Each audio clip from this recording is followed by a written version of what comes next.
পাকিস্তানের বিপক্ষে টাইগারদের ঐতিহাসিক টেস্ট জয়ে কেমন ছিল ধারাভাষ্য কক্ষে থাকা বাংলাদেশি ধারাভাষ্যকার আতাহার আলীর অবস্থা?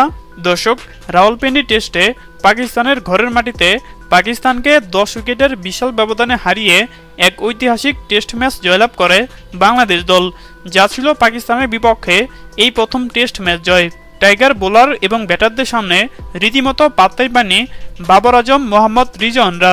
পাকিস্তানের দেওয়া 30 রানের লক্ষ্য তাড়া করতে নেমে মাত্র 6 ওভারে 10 উইকেট হাতে রেখে বিশাল ব্যবধানে জয়লাভ করে বাংলাদেশ দল।